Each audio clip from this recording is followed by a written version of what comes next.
Hey everyone, Curls here. I am going to be starting a series of videos on YouTube about video gaming, collecting, going out hunting for games, game chasing, as you some people prefer to say. I've been hesitant about doing these kind of videos for a little bit. I just kind of recently started getting into collecting again. And I was a big gamer in my childhood, and I still am. I just never thought of collecting for some strange reason until I met up with my buddy Ryan, who kind of showed me the way. He had a bunch of stuff that he had collected over the years, NES, Super Nintendo, that kind of stuff, and kind of refueled the fire a little bit inside me to start maybe collecting a little bit. And I've been doing so for the last couple months, 4, 5, 6 months, half a year. And a guy I actually met through trading games and a couple Facebook sites that we use in the community that we're in. He put videos up, and I've been doing trades with him for a while. His name's Steve. I'll link. He has a channel on YouTube. I'll link it in the description. You guys go check him out. He's kind of a little bit of the inspiration for this. He was kind of bugging me, kind of jousting me to get into doing these videos. And I said, hey, why not? So this first video, it's kind of the groundwork. It's going to be a little rough. So I apologize for that in advance. But yeah, I'll just tell you a little bit about myself. My name's Connor. Curls was what a lot of people call me, and because of my hair, as you can see, it's kind of curly.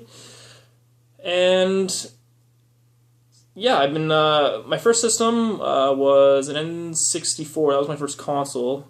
Parents got me that for Christmas. I was a little into its lifespan. I can't remember what year exactly I did get it. I know it wasn't brand new when it came out, but I had that, and that's when the love for gaming set in. Was right from day one. Was when I got that system. So before that, I did have a Game Boy Color Kiwi, which I actually still have. It's in my collection. My parents bought me that while we were we went to Disneyland, and my parents thought it'd be a good idea to keep us entertained on the flights, and just when we weren't at Disneyland in the hotel room. And good choice, good idea on them, because my brother and I both got one. So we also got Pokemon Red and Blue, and we also had Super Mario Bros. Deluxe, which we only had one copy of that, but we fought over it quite frequently because that is a really fun game. Yeah, so I'm going to be showing you a couple things I picked up this last week or so. So I guess I'll just jump right into it. I went into EB Games to pick up a Pro Controller for my Wii U, which I actually did just pick up. I bought it privately. It popped up on Craigslist, and I picked it up. It was cheaper than it was selling in the stores. The guy said he only used it a couple times, and I got it, and came with box and everything complete. Had all the stuff in the baggies and all the instructions. So went out that day and I bought Smash. And I can't play the Smash on the gamepad. It's ridiculous. Growing up playing the other Smash Bros. Games on the GameCube, it's too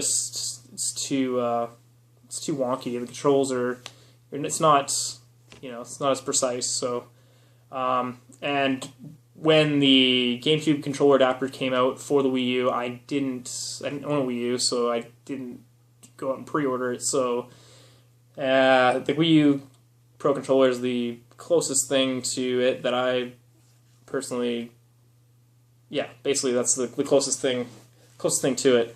Trying to get a GameCube adapter, they're crazy insane for pricing right now, because I guess demand for them is just insane. People just didn't think that it was going to be that big a deal. They thought they were going to make a lot of them, so they'd be easy to come by. But it's not the case. You look on eBay, 70, 80 bucks are going for, but I did hear a rumor that there is a third-party developer that's coming out with one that will adapt or enter Wii U, so hopefully that'll bring the cost down on the first-party extensions for the for the controllers. So I picked that up. I also picked up Super Smash Bros. Brawl. I didn't have it in my collection for some reason. I know my brother, we had a Wii, and it's the console that I have now. It's sitting in my house because he had a Wii before me, so he didn't really have any use for the Wii, so I picked it up. But he did go on he likes to trade in games, everything, so a lot of the games that we had as kids, he traded them in and got store credit for them. So I just realized that this does not have the game manual. Oh, it's because it's manual to view online. But yeah, this was brand new. This was sitting on the Wii shelf at the EB Games that I go to, and yeah, brand new. Fortunately, it wasn't factory sealed. They had it on the shelf. So, but yeah, the disc is it's mint. Has not been played. So I just thought I'd pick that up because I didn't have it. And next was really actually surprising to me because I usually don't see these sitting in EB Games. Usually people hold on to these because they're, I don't know, a lot of people like to play them. They're a good party game. I don't blame them, but it's Mario Party 8. I got this, it was sitting there right on the shelf. Every time I go into the CB Games, I always check to see if they have Mario Parties because they do go for quite a bit of money. They're getting up there in collect value. But yeah, usually people just hold on to them because they like them so much. But yeah, I picked that up. It is complete. Disc is not in here because I was actually just playing it. So yeah, but everything is complete in there. So that's fun. I actually don't remember playing this one much. I was more into the ones on the N64 and the GameCube. I'm not sure. It is a fun game. I don't like the mini games as much because they use the Wiimote, and sometimes the Wiimote is a little sketchy when it like there's some games where mini games where it's like you're rowing a boat with an oar and that kind of stuff. But yeah, it's a fun game. It's Mario Party. You know what you get what you pay for. It's a fun game. I also got I was actually going in there too for BC Retro Gamer Steve. He came in contact with a bunch of Nintendo Powers, which he collects, and I also have a little bit of a collection with them. I knew it was weird. The EB Games that I go to, it had a little backlog of Nintendo Powers that were in the back, and it was weird. It was usually, these things are all gone. They're not in stock any stores anymore since Nintendo Power is no longer being made, but yeah, they had a bunch of Nintendo Powers from 2004, 2005, like the DS era, GameCube, and so yeah, I picked up a couple months back for my collection, and then I guess I was rooting in them for him, and I came across this issue here, issue number, what is this? Christ, the tag would be covering it. It's February. I'm assuming it's September 2005. In the top right, it says there. I don't know if you can see it, but it is sealed. Now, I don't know if the Nintendo Power Mags came sealed when they were put on store shelves. Like, how most magazines now, they seal them up so you can't read them, but I thought it was kind of cool. Pick it up. I picked this up they had them on for $2 each. So when I went and picked up my other ones a while back, I had those. Those are also anywhere between $2 and $3. So I picked that one up. Also picked up a couple that I picked up some for Retro Gamer. BC Retro Gamer for Steve there, and I'll be making a trade with him hopefully in the near future once I can get out to where he's at. And then today I got in touch with an old buddy of mine. I asked him if he had some of his games laying around. He said, yeah, I had some in storage, and so I asked him what he had, and he told me, and I'm like, oh, do you know where that is? And he said, yeah. So I picked up this is the Mario Kart DS Edition DS, which came with Mario Kart from, let's do it right there. And,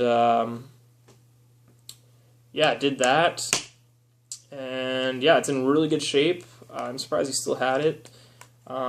This is actually nice, though, because I didn't have a first-gen DS in my collection, and the ones that usually you find on Craigslist and everything like that are usually in pretty worn shape, so usually around the buttons here and the pad is it's worn from the fingers. So I thought it was really cool. Didn't come with a charger box or anything, but I have a bunch of these chargers, so that was kind of cool.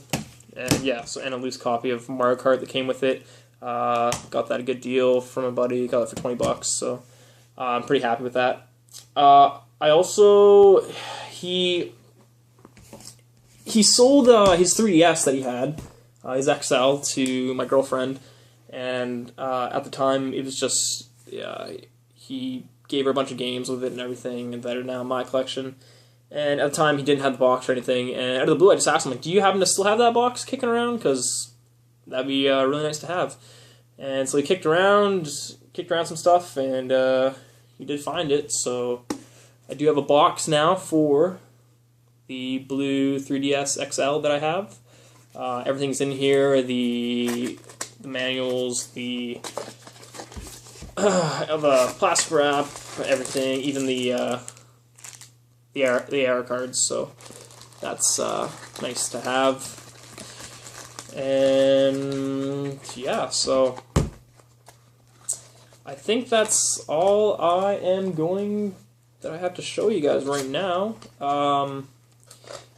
Yeah, so I don't know if I'll make this a weekly thing or just whenever I feel like it. I know right now in our area, buying the retro gaming games and hardware and stuff like that, it's getting pretty pricey. Stuff on Craigslist and stuff like that is going for retail. You can hunt down Craigslist for every day if you like, but most of the stuff on there is going for retail prices. And Value Villages and Salvation Army thrift stores, their stuff's actually getting pretty pricey too for obscure games if you can find them. But yeah, so I hope you guys like the video. Subscribe, like the channel, all that stuff, and yeah, I'll if this gets enough response, I'll do a collection video. It'll probably be in a couple parts because I do have a lot of stuff to go through. But yeah, leave any comments you want, some criticisms, anything like that. Yeah, thanks for watching.